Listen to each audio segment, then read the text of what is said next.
Good evening and welcome to the fourth and last panel of the Beyond the Influence campaign, which is being organized by KSU. Today's panel is co-organized by SDM, The Third Eye, and ASCS.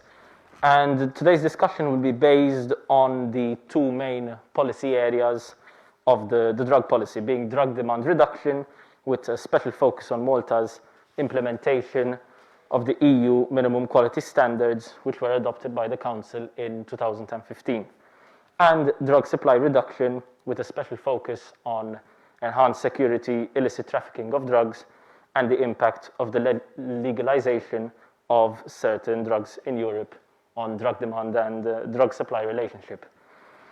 In relation with both policy, the accessibility of medical cannabis and the barriers created in the internal market hindering the free movement of medical cannabis will also be discussed. I am Albert Gallia, the online editor of the Malta Independent. I will be moderating this panel, and we're joined today by four guests. I'll start by introducing our guests, starting from next to me. We've got Miss Karen Mamo, who has studied a master's in conflict resolution and Mediterranean security and is currently reading for a master's of science in addiction studies. And in 2019, she set up Malta's first social media page about harm reduction. Moving on to the Honourable Dr. Claudette Buttigieg, first elected to Malta's Parliament for the Nationalist Party in 2013. She is currently the Deputy Speaker and the Opposition Spokesperson for Social Policy and the Family. Then we have Times of Malta journalist Julian Delia. He's also one of the founding members of Relief, an organization which made the legislation, regulation, and taxation of cannabis the focus of its efforts.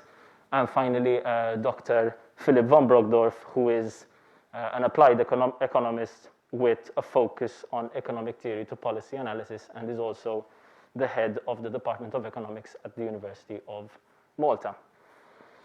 So with that, we can start by moving on to the first question for this panel discussion. The first question, and I'll leave it open for whoever wishes to answer.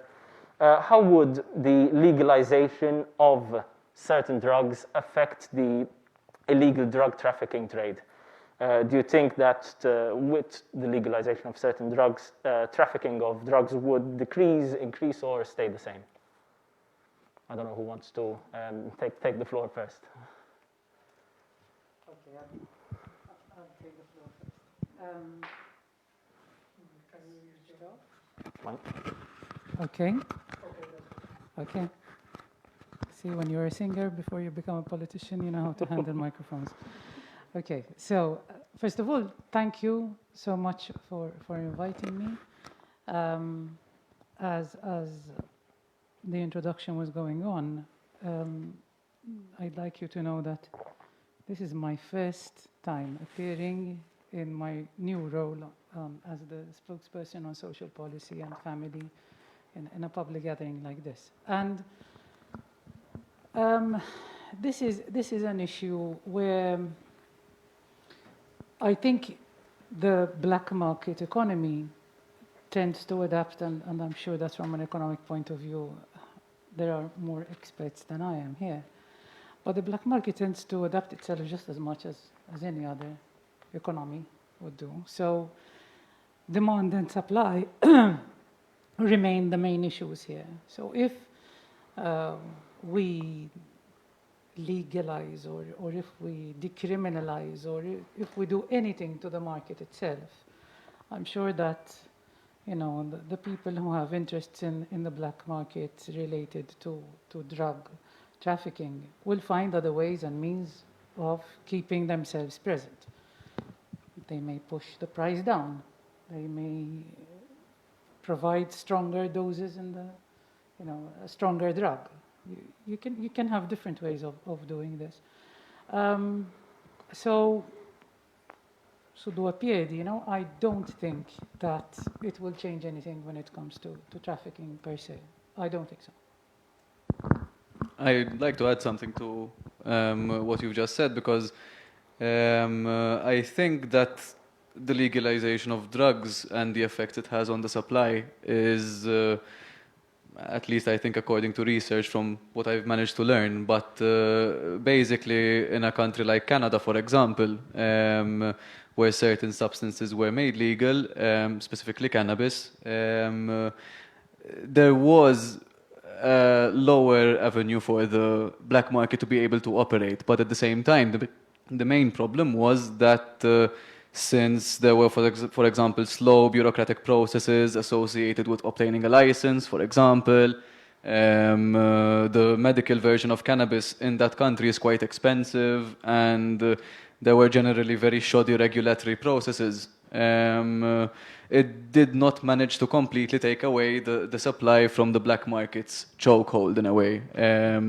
So I think it depends on what we're talking about when it comes to legalization. Are we talking about full-on legalization of cannabis in this case, for example, in which a person is allowed to grow their own medicine, for example, in their own home? Or are we talking about sort of like a half measure, which was the case in Canada, for example, which just motivates illicit suppliers to move their product somewhere else? For example, there was a large increase in the amount of exportation of black market cannabis in Canada after these legal measures were put in place. So I think if it is done correctly, it can reduce the supply. If it is done as a half measure, it can actually motivate the black market to adapt, like Dr. Buttigieg was saying. So it depends on which case example you're looking at. Yes. I think, yes, the speakers were saying earlier, it's important to look at which type of legalization. It's important that when we speak about legalization, we look at different measures. For example, the legal system in Uruguay is very much different from the legal system in Canada and other countries. When it comes to the illicit market, as Julian was very well explaining, it's important that we're seeing from research and results from countries that are now have been in a legalized and or decriminalized market for the past 5 years, we see that if the market is very strict in the sense that it's invasive, or for example, it does not provide the right THC levels which people are already used to, it will not compete with the black market, because at the end of the day, the black market has been operating on a monopoly for the past, let's say, 50 years. And in countries that have regulated very strictly on the side of the consumer, are seeing that the consumers at the end up going to the illicit market, especially studies related to cannabis social clubs.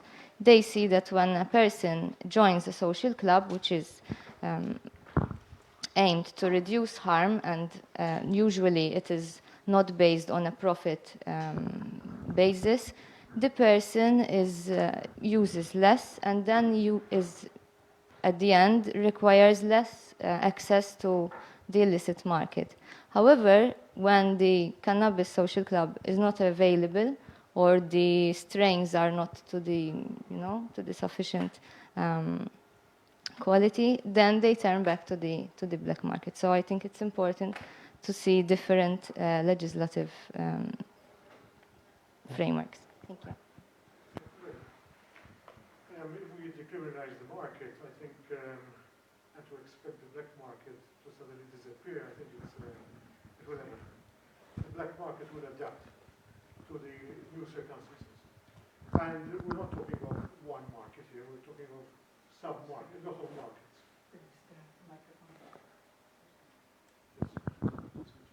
Okay? Okay now?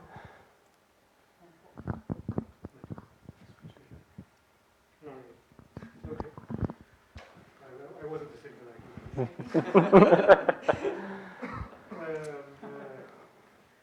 So, as I was saying, actually, that to expect the black market to disappear, I think it's quite black market will adapt. And I think we need to realize also that in 2014, actually, the Eurostat recognized formally two activities, prostitution and drug production.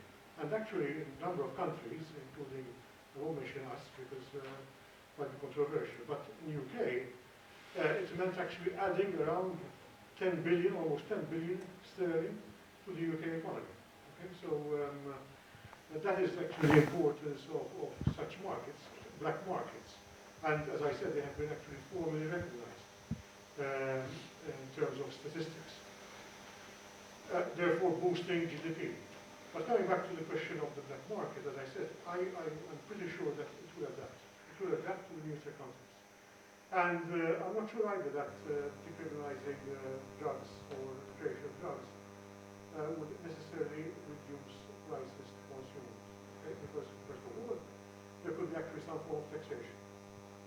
And secondly, as I said, even the markets that are actually foreign markets will adapt and make sure, obviously, that they receive the necessary profits in terms of their investment. So that's just my point of view on this issue. If I can add Yes, of something, just today there was a leaked document from Morocco, and the country is set to regulate and legalize cannabis, especially in the Rif Mountains. This is an area that has been cultivating cannabis illegally, unfortunately, for a lot of years, and it supplies hash throughout Europe. And from media reports, but there's nothing yet set, the government is thinking to regulate the market to ensure farmers finally receive what they should be receiving for their product. And they also try to cut the black market that has been operating in the country for a lot of time. Okay. Yes, Julian? There's another thing I would like to add to this discussion. It's the fact that the illicit market generally tends to be very predatory. In the sense that I remember when I was reading this question, one of the first things I thought of was an experience a former client of mine had shared when I was working in the field of mental health. The client had presented very severe addictive patterns in his life. He had been an addict for about 15, 20 years at least, and he was doing very hard drugs. And I remember at one point when he had actually quit his use of heroin, several of the dealers that he was usually purchasing his supply from were literally passing beneath his street and throwing drugs through his window, literally, just to get him hooked again because they saw that he wasn't buying anymore. So this is just an anecdote, it's an example, but my point is that the illicit market has a much bigger profit incentive to hook their client, so to speak, whereas if this was in a clinical setting, for example, it would be different. That person would be allowed to access the substance that they're completely dependent on without running all these kinds of risks. So I think you're right in the sense that the black market will find ways of adapting, but at the same time, if you take away their main wares, so to speak, it's a lot more difficult for them to do that. Okay, obviously there's a lot of different facets that we can look at the legalization aspect, and we're going to do that in the next few questions. Before moving onto that question, I need to point out something I forgot to mention earlier, that we did invite the current Justice, Equality and Governance Minister, Edward Zammit-Lewis, to this panel as well. However, as you can see, he chose not to attend as well.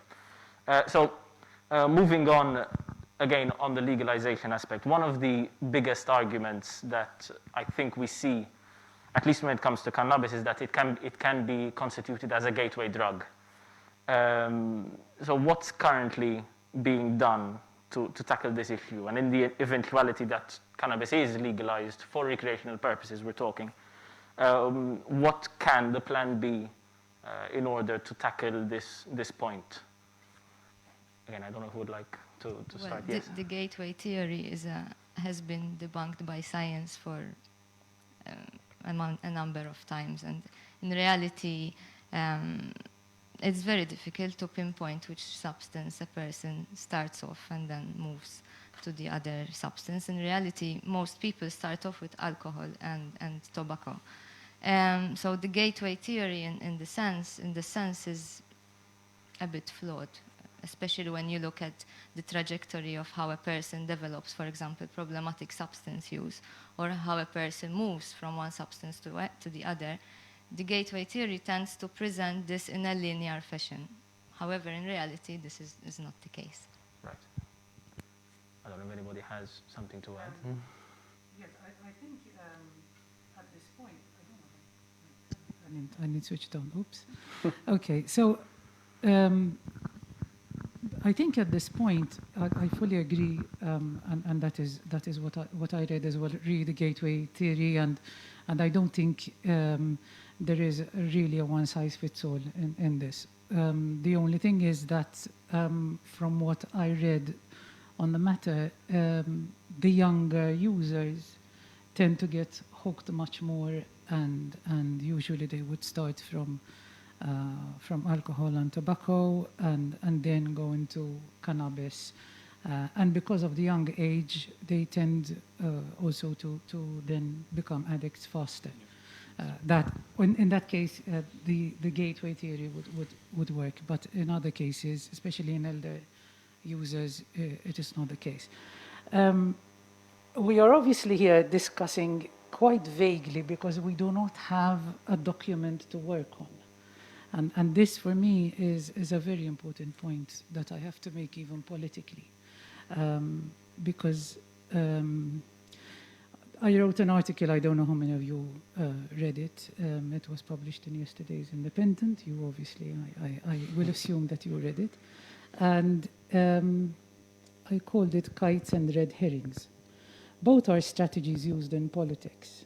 Kite flying in politics is when you throw in something into society, and try to see what people get hooked onto, and whether they're into it or not. You test the waters to see whether that issue is worth you talking about it. Red herrings is when you use something like that as well as a distraction. I'm sure that I gave the example in my article. You probably had to study for some exam or other and you didn't do very well. When you get home, to try and avoid the question, like, how was it or how did you go? You start telling, there was this person on the bus, wow, how annoying. And you start talking about something completely different. Well, that happens in politics as well. Unfortunately, the issue of legalization or decriminalization or I don't know what of cannabis, in my opinion, is being used as a kite flyer and as a red herring at the same time. Same applies with prostitution, same applies with divorce, etc. So it's a political strategy. And I am saying this because I don't want anybody in this room or following this discussion to think that we actually have something in hand which we are discussing. We do not. We absolutely don't have anything in hand. So, I can't even make a declaration whether I'm in favor or against something because it does not exist. Okay? So at the moment, there's a lot of this going on. And I think it's a disservice because, if you're going to do something, decide to either do it or not to do it and stop playing around with it. But back to the question itself, as I said, the younger users, in my work, I started doing some interesting visits. I went to Oasi Foundation, for instance. I met FSWS and SETA. I will be going to Caritas as well. And these are the experts we have in the field, who are dealing with the situation in Malta. The use of cannabis in Malta is very high, but addiction is starting more than anything from alcohol.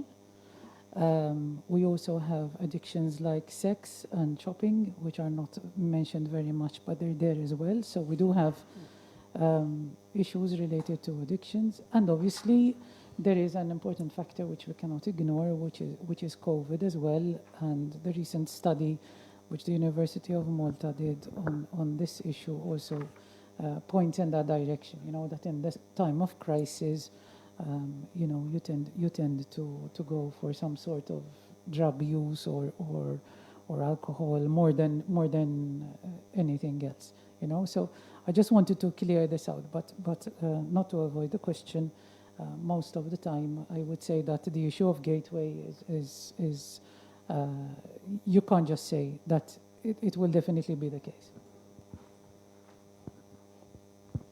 The point about gateway theory being a linear, I think it's absolutely rubbish. Life is so complex that it's impossible to have something, a linear relationship, okay? And I'm saying that as an economist. But the thing is, I think in terms of addiction, now I'm no expert in addiction, I'll make it very clear. But I'm looking here at the economic consequences of addiction, okay? Especially among young people. Whatever it is, whether it's cannabis or any form of addiction, even staying in front, playing on the computer, games all day, perhaps. Okay, that affects the mental, the mental sanity of the person. And again, coming back to economics, it's a question that affects also the individual's potential. Okay, in terms of his or her career, productivity, etc. So I think here, and I agree with Claudette, we have to be extremely careful in crafting policy and the consequences of such policy, because if we encourage indirectly or unwittingly, okay, further addiction, then we end up with a bigger problem than where we started. Okay? So I think we have to be extremely cautious and careful. Okay, so taking into account the little we know, if at all, as you've rightly said, if cannabis is eventually legalized, so let's go on that hypothesis, should the amount allowed in terms of grams for exclusive use be increased, or should there be any restrictions placed on this when it comes to the actual consumption, maybe?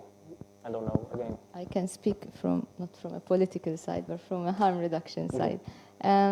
If we're looking at what other countries are doing, obviously the margin of grams allowed is much larger than what is allowed in Malta. And why? Because when policy is drafted, it is being aimed at the most problematic users. Therefore, primarily, you need to ensure that problematic users do not end up in prison. So if you, for example, set a 30 gram or 50 gram parameter, and the person is found with 100 grams, again, in most jurisdictions, there is a fine, and therefore the person continues to be removed from the criminal side. And that is important because a lot of experts, especially also from Malta, agree now that prison, at the end of the day, is detrimental for a person who uses cannabis in a non-violent approach.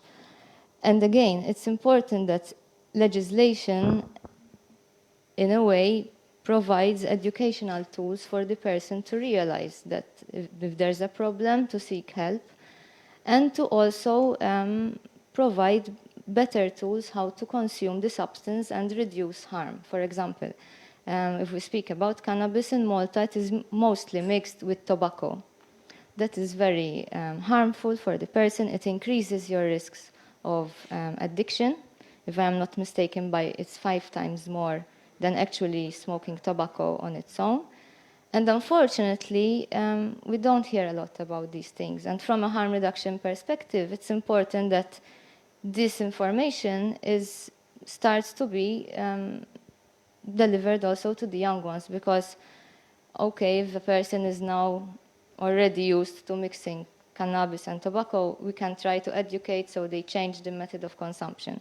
However, if a person in his early 20s wants to try cannabis, then there are other ways how to reduce harm and ensure the person is more knowledgeable of what the substance is and what are the effects on the health and well-being.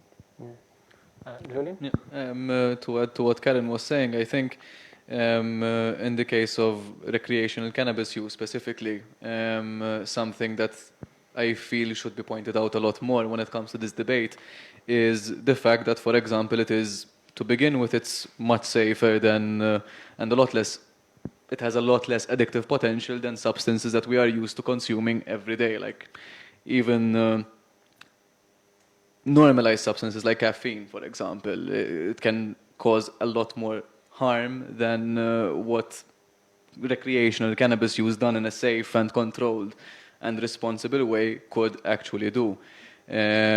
So I think research that I've sort of dug up on this topic kind of indicates that at best it could come sort of with recommendations rather than with actual specific restrictions. And if it's specifically a case of medical cannabis, I think doctors who are sort of trained in using it as an aid for their patients will be able to roughly determine what that recommendation should be for that specific person. So I think when it comes to recreational in that case, there could be at most certain capping limits towards the top, kind of, I honestly don't know what the figures are exactly, as in whether it's 100 grams, for example, a month, but that number can be easily determined. So as long as there's not only just that, but there's also therapeutic support available for people who are engaging in addictive patterns of use, in patterns that sort of lead to psychological dependency on the substance, then those people could possibly even be referred to some sort of psychological support, because in that case, the addictive pattern is not exactly physiological. It's a psychological dependence on needing to escape, on needing the high to kind of cope with the pressures and stresses of life, basically. So only in those kinds of extreme cases where there's use that is somewhat deemed problematic should there be a limit which is sort of enforced in that sense. Okay. If there's nothing else to add, I'll move on to the next question, which is more an economic question, so perhaps it's more on your field this time, Dr. von Brogdorf. Is there a possibility of imposing a cannabis tax as a means of collecting revenue with the eventual aim of suppressing the demand? And obviously, this ties back to the first question about the drug trafficking aspect as well. Well, it already exists in other countries. I mean, United States and a number of states where they've decriminalized, especially recreational drugs. Yes, there is a tax. So, it can be imposed. Yes, why not? I mean, I don't see any difficulty, and obviously, it's revenue for the treasury. Yeah. Of course, I mean. This is a market which we've never had. Well, there is obviously a black market at the moment, but we don't have a formal market at the moment. So it's something obviously that has to develop over time. Okay, and that is the big question. That I think it's important to understand what has the experience of other countries or other regions in Europe and United States in terms of introducing such. Or decriminalizing, especially recreational drugs, and what was the experience, and in terms of obviously not just in terms of demand, but also supply. But as I said in my introduction, we're looking at sub-markets here. It's not just one market, so it makes our lives in terms of understanding how this could develop more complex. Okay. Plus, as I said in the beginning as well, there's no doubt that the black market will reshape itself and introduce into the market new forms of products, okay, to compete also in terms of the formal market. I mean, that will be a certainty, in my view. Would in this case, like over-taxation sort of give an added impetus to the black market in this case, if one isn't careful? Yes, of course, there is always the risk that once you set a new restriction and tax, it would be a new restriction, that obviously will encourage even more the black market to reshape itself and try to regain what it has lost. Okay, so yes, there is obviously the danger. Now, obviously, that is a government policy. I mean, but I think, as I said, it is important first and foremost to understand how taxes on recreational drugs were introduced and the impact of that in a number of markets abroad, because there is already experience of this. Okay. It's a relatively new experience. So I mean, one also has to be careful in terms of the conclusions one can draw from experience abroad as well, because even there, I think, even some states, in the United States, are learning how to deal with the development as well. So it's not straightforward. I think this last point is a very important point. When it comes to these really big issues which are challenging from a societal point of view, I think there are other countries and other states and other areas of the world where this has been tried and tested. So we really need to study properly. You know, you mentioned Canada and Uruguay, etc. And these are very good case studies to do. But then remember the size of our country, etc. With regards to the tax, I think a very important reminder is that cigarettes have a tax. This does not at all exclude contraband cigarettes, ANSI. Of course. Okay, so let's not think that when you legalize or when you decriminalize or when you make things easier, you know, the people who are earning the big money are not going to let go that easily, as you said earlier. Okay, so I think that's a very important point to make. And if I may, nobody really protests when excise duty on cigarettes increase practically every budget. So, Okay, and I'm going to go now onto a study which you mentioned, Dr. Buttigieg, a recent study which was conducted locally by Ms. Jamie Bonnici, Professor Marilyn Clark, and Professor Andrew Azzopardi, which assessed COVID-19 and its impact on the well-being of university students and substance use. And another report which was published by the EMC DDA answering questions about youth substance use trends, which ultimately showed a high rise of drug use in teens and young adults, which may be down to COVID-19. So what can be done to tackle this issue of resorting to drugs in order to alleviate maybe loneliness or increased anxiety? So rather than just making use of drugs to deal with this matter. Yes, sure, Julian. I think that the impact of COVID-19 has been felt in multiple areas, not just this specifically. This, of course, yes, the loneliness and the anxiety coupled with having to deal with the usual pressures of being a university student. On top of that, as was mentioned in this study, all kind of precipitated the situation even further. And I think initiatives such as the harm reduction initiative, which Karen had started on social media, especially in these kinds of situations, need to be given a lot more importance and they need to be boosted because in reality, all of us are suffering because of the effects of the pandemic. And as we said earlier, when it comes to addictive patterns, especially with substance use, there's a need for an escape, basically. There's a need to sort of almost forget the realities of the world around you. So I think, especially if students are suffering to the point of becoming self-destructive when it comes to substance use, it's very much necessary to make sure that everyone is supported. So when it comes in terms of psychological support, in terms of general outreach and just even checking in with each other. I mean, another major factor which has impacted university students, I believe, is the fact that you don't have the physical presence of your course mates with you every single day. You don't get to share in that experience. Most people end up being isolated at home. So I think all of these factors need to be sort of considered, and the best way to remedy the situation would be to amplify the drive for harm reduction, because addiction ultimately is a coping mechanism.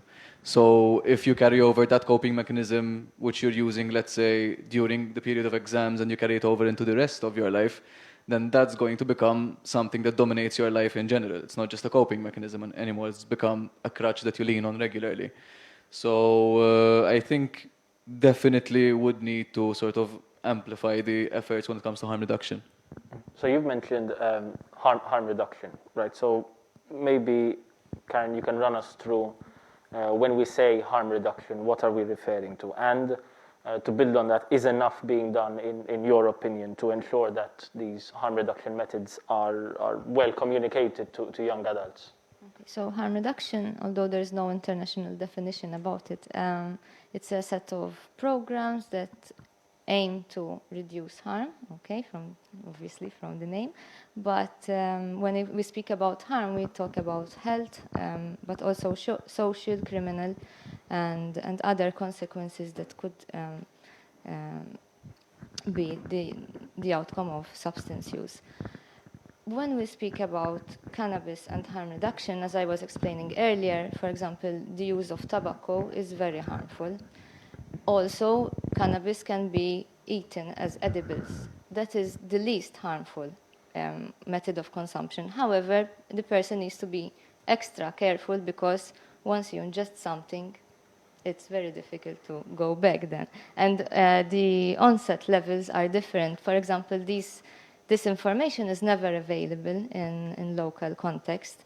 What is the onset difference between cannabis, which is smoked, and cannabis, which is eaten?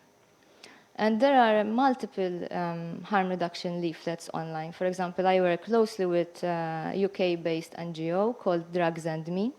They have a website, and it's very interactive. And it provides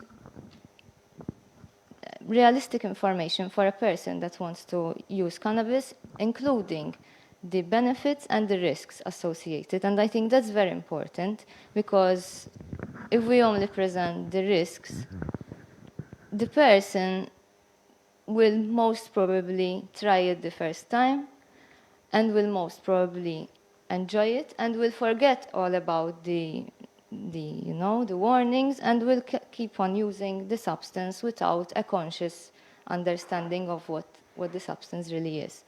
Another important thing, maybe also linked to cannabis but also to other drugs, is testing. Unfortunately, testing is not available in Malta. For example, if we speak about ecstasy, a lot of festivals around Europe provide testing facility. So if a person buys ecstasy, they can test it, and they know exactly if that's ecstasy or something else. And if they realize it's not ecstasy, they throw it away. And that is a very important harm reduction tool, because the person now is more knowledgeable about the substance. Unfortunately, locally, harm reduction has only been adopted for now to intravenous methods of consumption, therefore maybe with heroin and cocaine. And from that part, we are very advanced, because we distribute syringes, and it's quite a good program. However, when it comes to other substances, there is no information, and there seems to be a little bit of a tension between our decades-old just say no to drugs and our new kind of found way of saying just say I know, in the sense that knowledge is what prevents harm at the end of the day and what saves lives. I don't know if perhaps Karen can illuminate us a bit more on what I think is a big mistake which we are doing. When we talk about cannabis, which is used for medical purposes, and because you were talking about the different types of cannabis. My mother is a cancer patient, and she's on morphine. I don't think anybody is thinking that just because we use opium, which is heroin, in the form of morphine, to ease pain, anybody's thinking that, you can switch to. I have a bit of a question mark in my head on the term recreational. I prefer personal use, because I think the thought of calling it recreational really puts away all what Karen has just told us now. You think of, okay, this is recreational, so it's just good for me. You forget what, to read the little print on the box, like when we have normal medicine. But I think we need to understand this point, and perhaps Karen can help us out here. I find it very disturbing that we go. I was in Parliament when we discussed the 2015 law on cannabis and for medical use.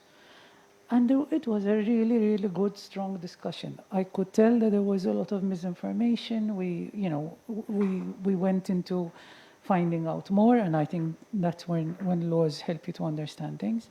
But what I understood there was that, no, you cannot talk about medical cannabis and cannabis for personal use as we are talking about it now in the same way. They are completely different. I think, thank you for asking this question. I think, well, essentially, cannabis is cannabis. So there's a plant and it grows.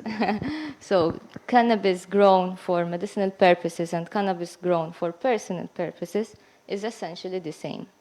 You have different THC and CBD levels, even in the medicinal and even in the personal product. So essentially, it's the same. For example, one of the medicinal which is available in Malta, Bedrocan, originally this strain was Jack Herer, if I am not mistaken. So it's important to, instead of separating medicinal and personal, to speak about different THC and CBD levels. Now, when we speak about THC, it's the psychoactive part, and the CBD is the counter part that balances the effects. Now, when we speak about medicinal, when we can find, for example, medicinal cannabis, which is 22% THC and 0 or 1% CBD, and that is very high THC. In the personal or recreational side, we can also find very high THC and very low CBD. And we can also find balanced plants.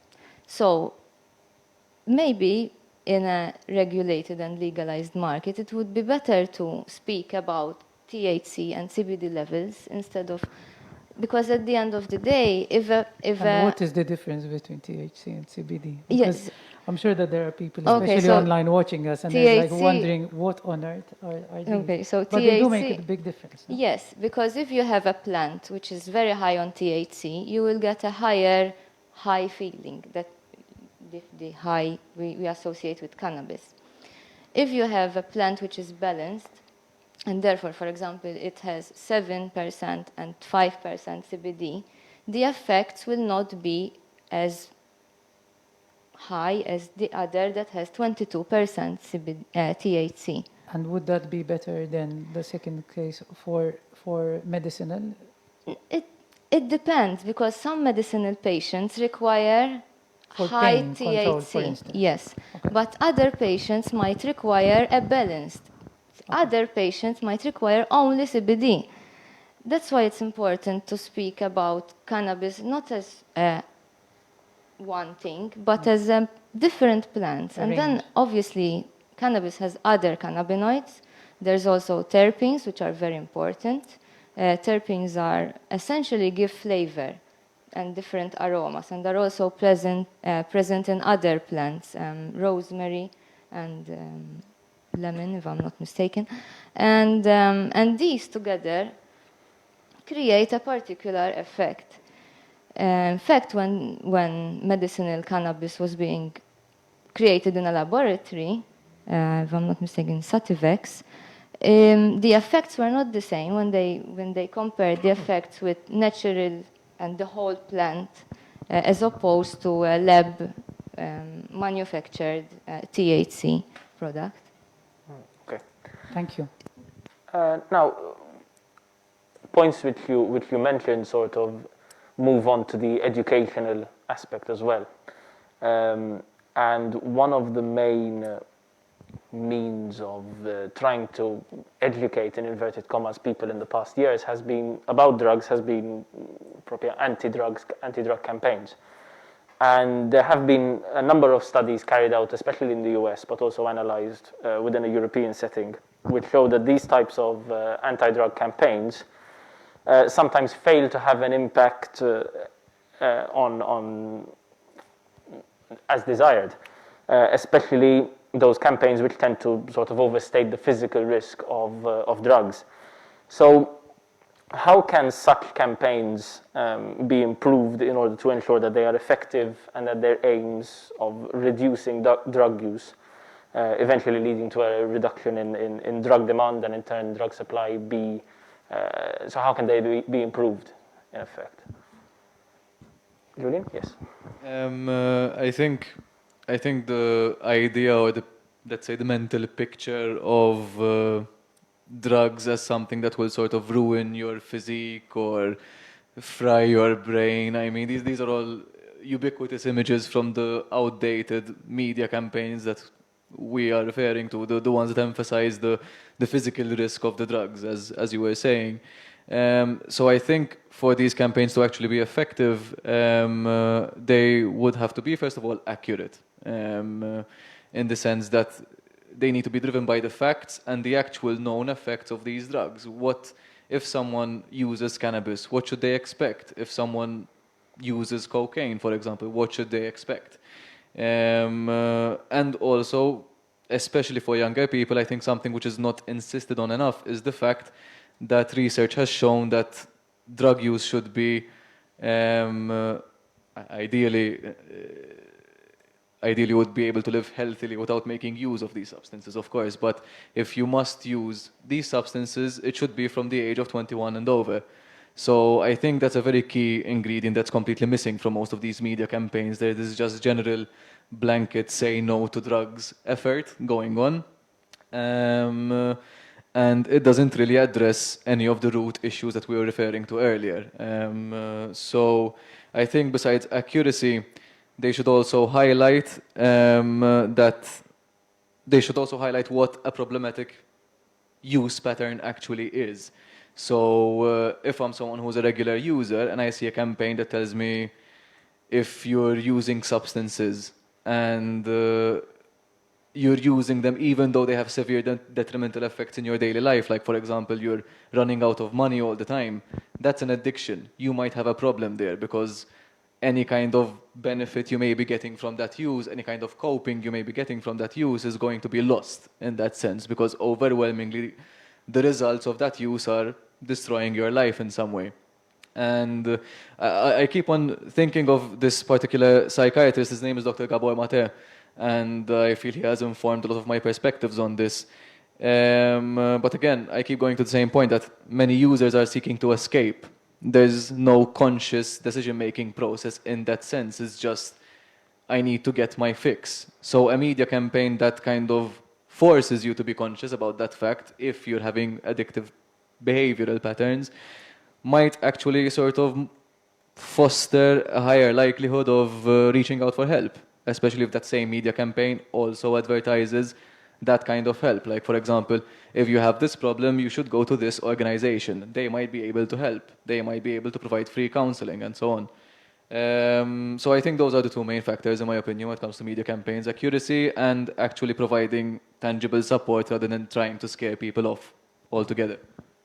So I think that education needs to provide us with the full options as to what we can do in life. There's obviously the famous Icelandic model here where, the use of the actual school buildings has become so important for the whole family and for exercising and for doing all sorts of things which give you a natural high at the end of the day. That I think we're lacking there. We're really lacking. We've got this idea that we can't really succeed in sports because we're small, and we've got this insular mentality. Maybe we've invested a lot of money, perhaps not in the right things to do, and thinking we're going to achieve a lot out of it, and then you realize that, people are left with very few options in hand. But actually, life doesn't offer you that, and you need to be prepared for a lot of different things you have to face in life. So I think education here plays a very, very important role. And also, here I appeal to parents like me. You have to face the reality that our children are facing today. We've spent a lot of time trying to get our children off this blessed mobile phone and off tablets and PCs. And here we are happy that they're there because now they're not going out because of COVID, okay? So this is not something we predicted.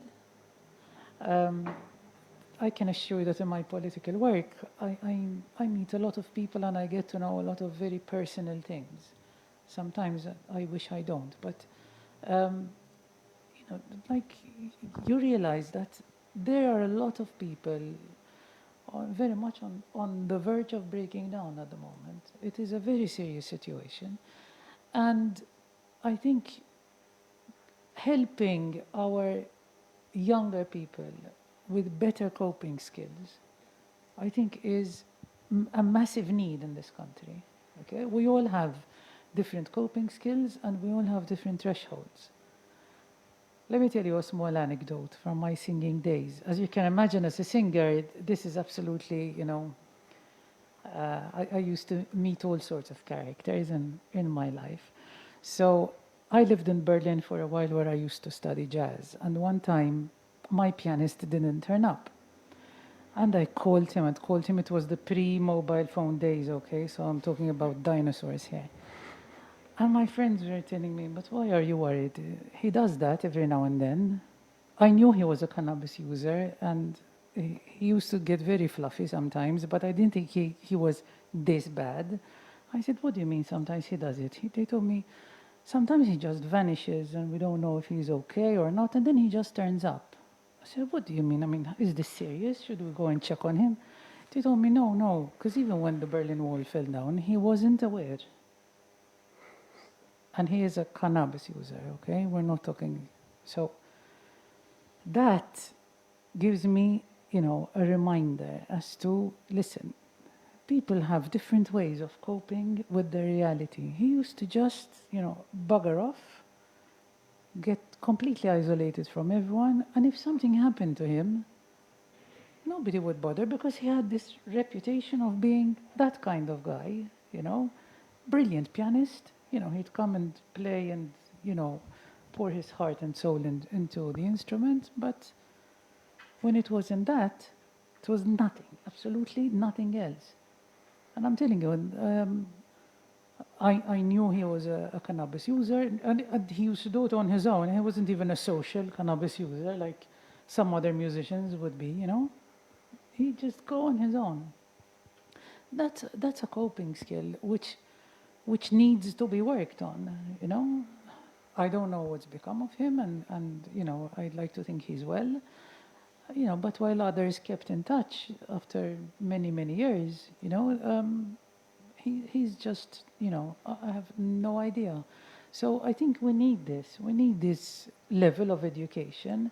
I think what's being said today is very different from the usual discussions we have on these subjects, and I'm pleasantly I'm not surprised. I'm pleased. I'm really pleased because this is the level of discussion we need on this subject. Okay, it's not are you for or against, full stop. Life is not black and white. Absolutely. Okay, it's not that, but it's knowing. I loved the way you said it.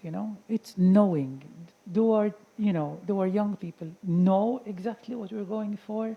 Is it true that the cannabis available today compared to the cannabis that used to be available 10, 20 years ago is much, much different and has a completely different side effects? Okay? Because this is a reality we need to face. I can assure you, in my career as a singer, I've seen a lot.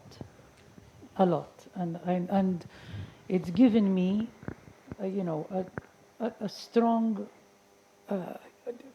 because I had my coping skills, but imagine if I didn't, okay? But I honestly have seen a lot in my life. So when we're talking education, does our school curriculum cater for this enough? And if not, at what point should we try to start to cater for this? Primary school, maybe not primary school, secondary school, sixth form, so on and so forth. When we speak about substances, usually it's prevention and treatment. It is, in fact, I did a research on, and then titled it Cannabis Education in Malta, and when I discussed it with one of my professors at university, she kept on insisting cannabis prevention, and I was confused. But then I realized that yes, usually programs are on prevention and treatment. So there seems to be, not only in Malta, even at a European level, a missing link. And that's where harm reduction comes in. And I think it's important to also promote a language which is not stigmatatory and does not exclude persons. For example, Words like junkie, drogat, and all those horrible terminology should not be used, because that will only scare the person off. And if the person is developing a problem, most probably until the person reaches the end, the person will not seek help. So I think when we speak about education, yes, it's important to explain the health and the consequences, but also to be careful not to stigmatize particular groups and to continue endangering their life, because at the end of the day they don't seek help because they are ashamed or they are afraid that they will be dismissed from work, dismissed from university, and I think that's very important nowadays.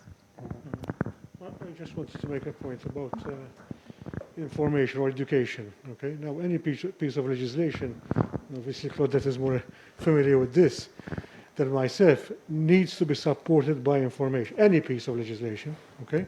Yes. Now, this in particular needs much more support, much more information to avoid misinformation, disinformation, and lack of information. And there's a substantial difference in terms of all three. But we have, at some point in time, quite recently actually, we have spent a lot of money in attracting companies, okay, wanting to invest in the Maltese Islands on cryptocurrency, okay? And we literally spent, I can't give a figure, but I'm sure we spent a lot of money, including obviously promoting Malta in terms of this field of an important field of economic activity. Now, I'll be clear. But at the moment, the Commission is actually in the process of regulating cryptocurrencies across the European Union. So we as an economy, we tried actually to preempt by actually encouraging. Now, we had difficulties actually in promoting this or attracting companies, and the licensing actually failed completely. So coming back to I believe an important aspect of educating potential users, okay, of recreational personal drugs as we've defined them now, but this is particularly important. Now, I'm not sure, however, whether financial resources will be put at the disposal to actually develop a campaign which is really, really effective, as you have been pointing out. So that's another consideration, actually, whether we're prepared to finance a really effective campaign to support this legislation. No, so I think we cannot stop at just the users themselves or the potential users themselves, because when we talk about education, we immediately think about schools. And I think while the presence there is very important of such, messages, but I think, we have to go across the board. We're not seeing any discussion. When you think of discussions like this on our media, it's all about shouting and screaming against each other and about, how you're supposed to be in favor or against something. And, what about parents in this whole thing? As a parent, I think this is a serious concern. I talk with other parents, and there are issues where we don't feel prepared. You're biologically made or not to have a child. But then, there's no handbook on how to deal with it. And I can assure you, it is not an easy, you come to certain situations where, you have to take decisions which are not easy. Let me just give you a simple example, which is happening now, okay? To take or not to take the vaccine, for instance, okay? I just had a mother today of a young guy who I happen to know well. I had a press conference today about COVID and about the vaccination. And because this woman thinks that many years ago her son had a reaction to a vaccine, which eventually might have led to him becoming diabetic, type 1, insulin dependent. Her major concern is, if she gives him one of the vaccines in particular, I'm not going to stay mentioning so that I don't create any worries in anyone. she thinks that it's going to have a bad side effects on him. So I spent I don't know how long today talking to her and saying, okay, but number one, talk to your doctors, you know, more than one. You know, you have your family doctor, you have your son's specialists, you know, talk to them, see what they tell you, let them guide you. And number two, you have to weigh what is in the balance here, you know, if, God forbid, you know, he gets COVID and you know, he's got the condition of type 1 diabetes, what is the effect going to be on him from a health point of view? So what I'm saying once again is exactly what Karen was saying before. We have to have informed decisions, but not just leave it. When our children pass exams, I live next to a school, so I hear the phrases, "Addili marli tajjeb," okay? But then when it comes to choices, yamelu. You know, we're not there, you're not close to yamelu.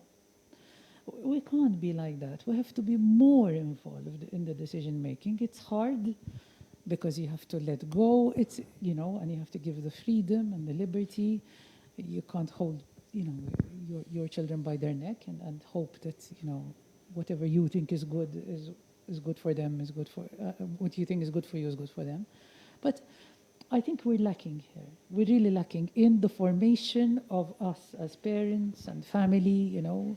We don't have anything. It's, you know, you have your family, you have your kids, and but machine, you know, whether you fail or succeed, it's your problem. But then it's society which has to carry it.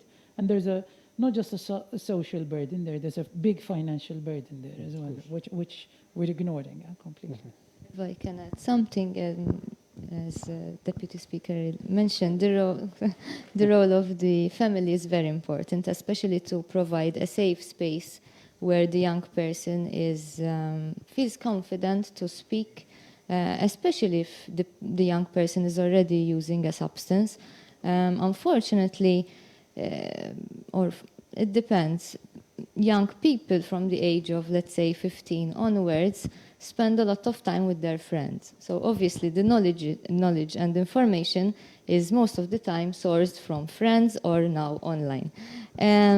So when it comes to substances, I think it's important that as a family, there's an open discussion about substances, and does not only limit to the risks and health problem, but also speaks about other issues, for example, from a historical perspective or from an economic perspective.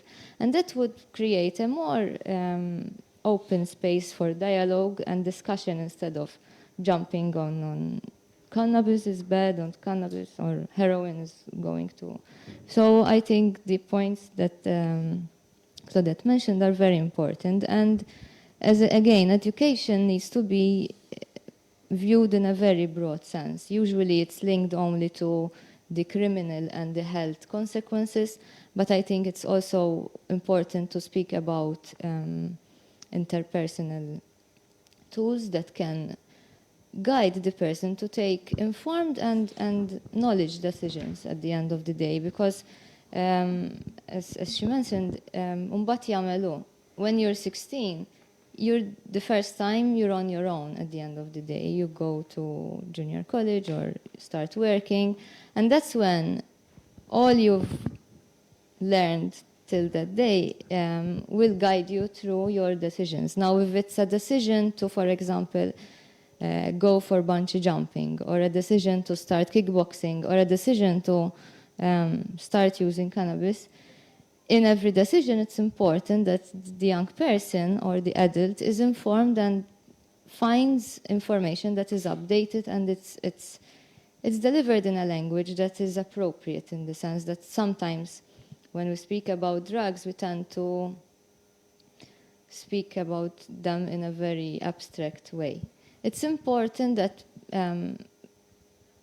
life experiences of people who already use substances are spoken about and shared and discussed as part of an educational journey. Because at the end of the day, okay, we stop school at 16 or maybe 21, but education continues throughout life, and we continue to learn new skills, and it's important to update ourselves. Yes, cannabis 50 years ago is not the same as cannabis today, and especially when it comes to cultivation practices and the crossbreed of different strains.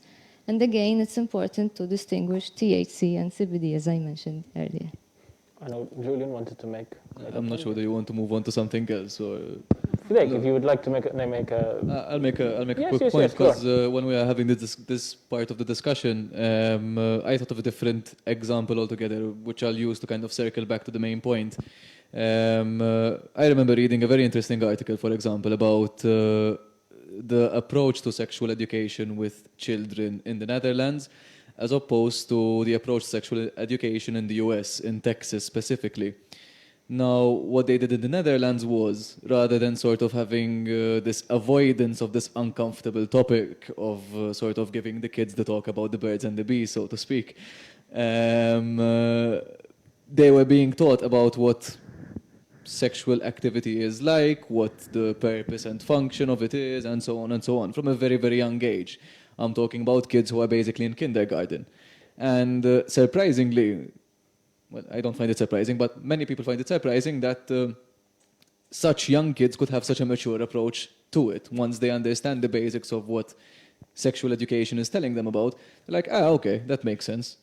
And that's it. You know, now it's become normalized. It's become something they accept in their heads. Now, in Texas, they had done the exact opposite. There's a lot of schools which are sort of place a very heavy emphasis on abstinence. And I remember reading this, again, this article was delving into the details of the results of this policy. And the result was that one of the highest rates of teenage pregnancies in the world is in Texas. You guessed it. So what's my point here? My point here is that substance use can be the same. So if we actually educate our kids from the get-go, I mean, they don't need to know all the details, but for example, I think it's ridiculous to hear adults tell their children, if they ask them, what's that in your hand? If they have a glass of wine, for example, and they say something generic along the lines of, oh, that's something for adults, you know, that's not something that you sort of need to think about as of yet. We've heard this many times. It's a very common utterance made by adults in the presence of children. And in reality, all you need to tell that child is the truth. You need to sort of inform them and tell them, look, this is what this is. You can't use it yet because you are very young and you shouldn't use it. And that's it. And I should use it moderately as well. You kind of you sort of give the full picture of what the substance is, and kids will actually understand it. They're curious by nature. They want to ask so they understand. So why shouldn't we foster that understanding to create a healthier society rather than sort of putting this big taboo on the subject and kind of, you know? Many people have stopped smoking because their children told them to do so. So, you know, it's good to keep that in mind. I think we underestimate how much children can understand when it comes to these things. I think I'm right in saying that much, I think. Sometimes I find it very funny that they speak about youths as this,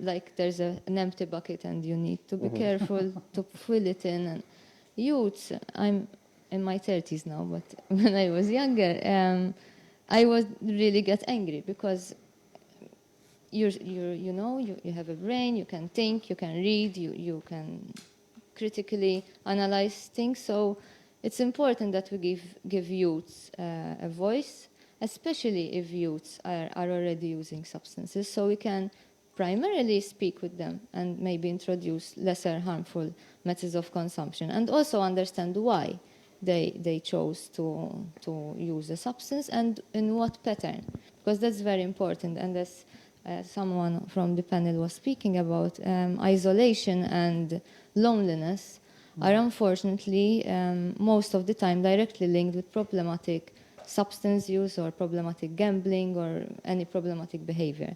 So I think education should also include importance of community and inclusion of different people. Okay. At one point in this segment, Dr. Bozich, you mentioned the economic aspect, the financial aspect of on this topic as such. So maybe I can segue a bit into that. so how does the use of illicit drugs, so we're not limiting ourselves maybe to cannabis only here, how does the use of illicit drugs affect Malta's economy in a more, in a general sense? Perhaps Dr. von Brogdorf. Well, I've already actually alluded to the fact that this illicit activity, part of which actually is now formalized in the estimation of our GDP, gross domestic product. So this was a decision taken at Eurostat level across the European Union. Before I mentioned Britain, obviously Britain now is no longer part of the EU, but it had to obviously adjust its GDP accordingly, and we did the same thing to allow for activity which is actually quite substantial. I mean, we don't know, we cannot monetize it exactly, but we know it is substantial. Whether it's prostitution, and now we're not talking of, in my days, you find prostituting Zira. Now we're looking about actually an activity where we're talking about slave trade here as well. Okay, so it's more lucrative for those involved, etc. But in terms of drug activity or illicit drugs, yes, of course, that's a huge amount of money. And clearly, obviously, it's something which even our authorities have been trying to grapple with. It's not easy, obviously, because these are criminal gangs, very well organized, okay, and with good connections, obviously, abroad. So clearly, obviously, it's something, obviously, but in terms of its economic impact, it is now part of which is being formally recognized. I believe it's substantial, very substantial. Mm-hmm. And what would be so there's a sort of give and take. So if I had to put in funds, as you mentioned, to the educational aspect, to the therapeutic aspect, where would the economic return then come from? As in, so that's the give. What would be the take, so to speak, in an economic sense? No, I mean, all right. I mean, if you're addressing illicit drugs, you need obviously, police force, trained police force, and obviously focused on that work, etc. It's very costly. I mean, we have to recognize that in addressing illicit activity, whatever type, there is a cost, economic, financial, but also an economic cost to that. Clearly, that is also something, obviously, that governments across the globe deal with. Plus, of course, corruption. I mean, we all know about the illicit drug trade in Mexico and how it reaches, Spain, Europe, etc. So it's a network, obviously, and a very organized network. It's difficult to speak about economic returns in terms of how to address it. Okay, one should recognize it as a block, as a market, as an economic activity, even though it's illicit. Okay, but recognize obviously its harmful consequences. Okay, in terms of not just the effects on people who become addicted, but also in terms of how these criminal organizations penetrate in governments, etc. I mean, obviously we can't travel at the moment, but I remember traveling to Spain some years ago in Madrid. Well, actually, this was some urban area outside Madrid, outside the center. And I remember, I was shocked. The number of young people, most of them were wearing actually the Real Madrid shirts, okay? Literally crawling on the floor. They were obviously, the effect of drugs. I mean, it's shocking. We don't see these cases very often here in Malta, but in some cities abroad, okay, or urban areas, you can see this obviously, and it shocks you. Okay, and this is obviously Spain with its connection with South America, obviously, because and the drug trade that comes from there. No, in terms of economic return, it's very difficult actually to come, to find some form of return in terms of how to address it. It's multifaceted. It requires, as I said, a lot of financial resources to address, and that obviously governments are competing there with other issues as well. So it's not the main issue.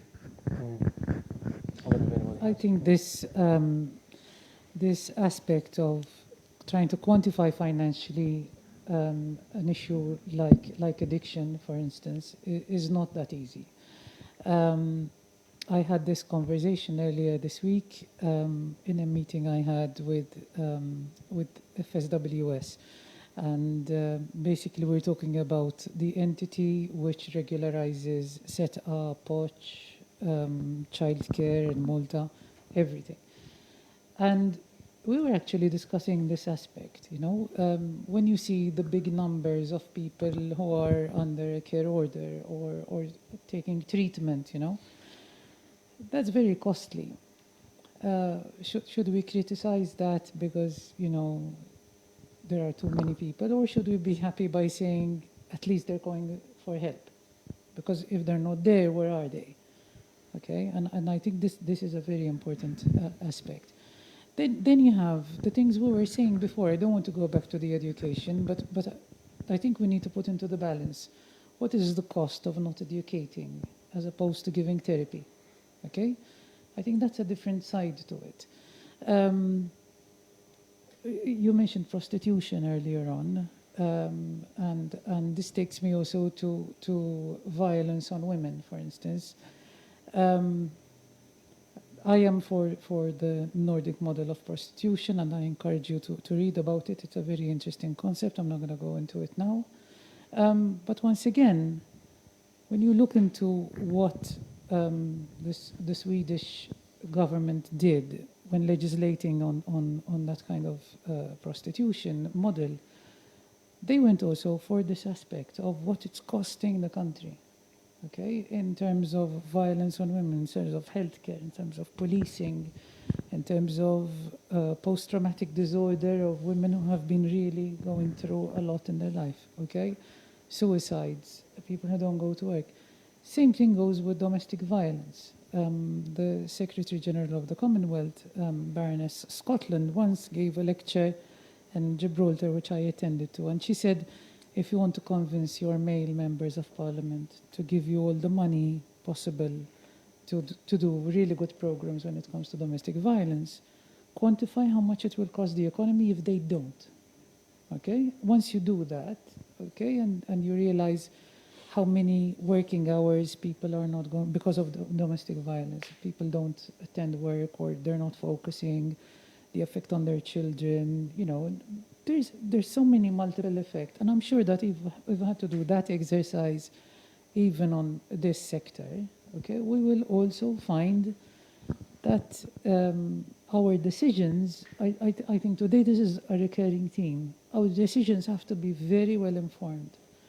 Let's stop this kite flying, okay? It's, you know, in Maltese we say toqtrejjex, le?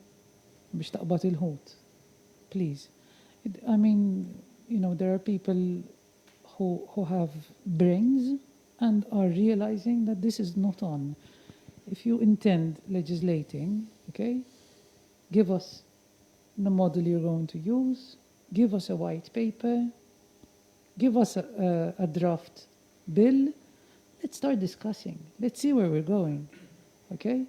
I think one thing which as opposition we have been doing, and I think it's not always clear out there to people why we do it, even when we disagree with the law, we still discuss it to make it better. Because at the end of the day, if we disagree to a law and it's still going to pass, we have a responsibility to make it a good law, even if we disagree with it. I'm not saying we're disagreeing with this.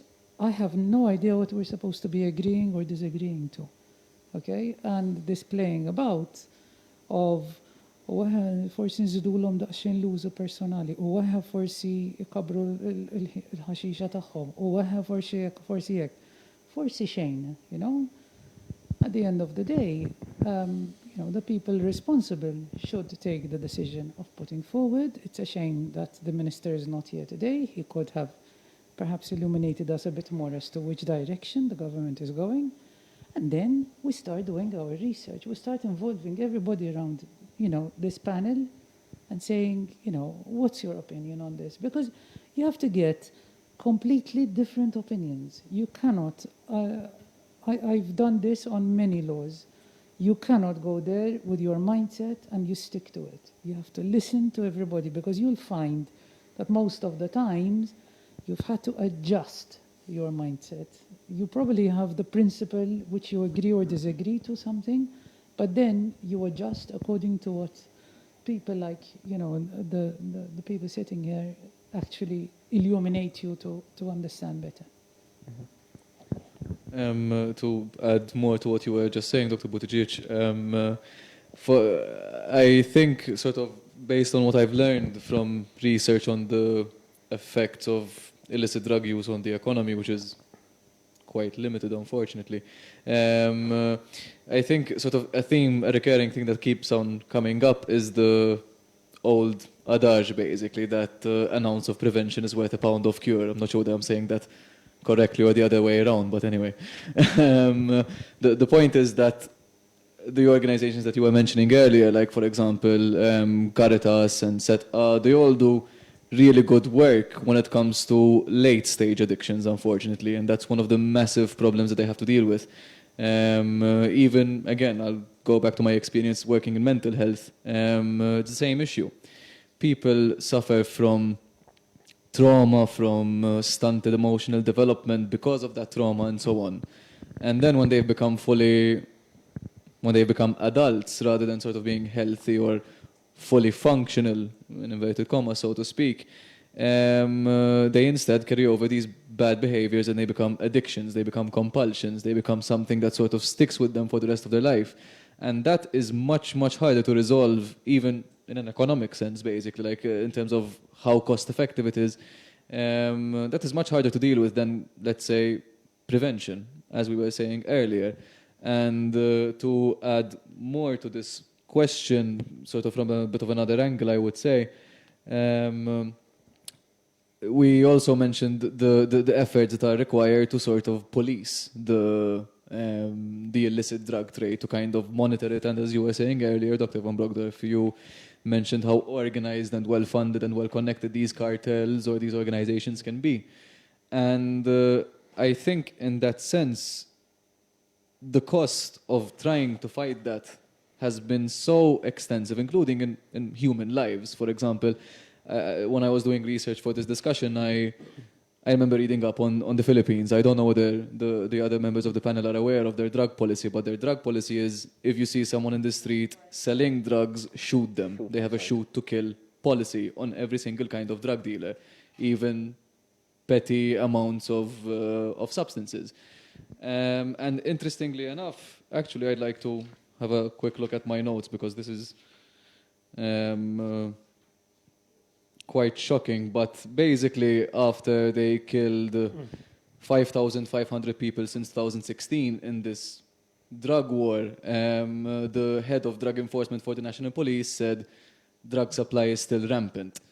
So that is one of the worst examples I've ever heard of, basically, because all of this money, there's this human cost, all of this is being done, and the results are ultimately the same. You're still losing this war. I mean, and it's not just this police officer that's saying this, but even the Global Commission on Drugs in 2012 had also said the same. So I think we need to look at the costs, not just on the users and society in general, but also what are we actually achieving? Are we actually winning this war? And I think the writing is on the wall in this case, you know?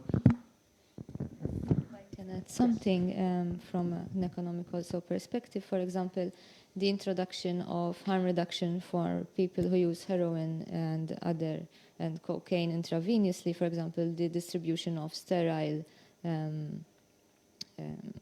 injections, at the end proved to be more effective and less costly, because if people, for example, in the early 90s, there was a high prevalence of HIV infection. In fact, Portugal decriminalized all substances in trying to reduce these health-related issues. And therefore, as Professor Brogdorf very well explained, it's difficult to cost and provide an economic outlook. However, measures and programs that promote health and ensure that the person is, again, knowledge about the substance that is being used have been proved to be more cost effective and in the long run, and also from a public health perspective, they reduced problems even for the wider community. And I've just been given the signal, unfortunately, and I do say unfortunately because I think this has been a very insightful and fascinating discussion on this topic, but unfortunately our time is up. I would like to thank all four of you panelists for what has been, I think, a very informative discussion into this subject. This was the fourth and final panel discussion as part of the Beyond the Influence campaign, a campaign organized by KSU and co-funded by the European Parliament. Today's panel was organized by SDM, the Third Eye, and ASCS. And again, once again, a big thank you to our panelists, and thank you all for following along with us.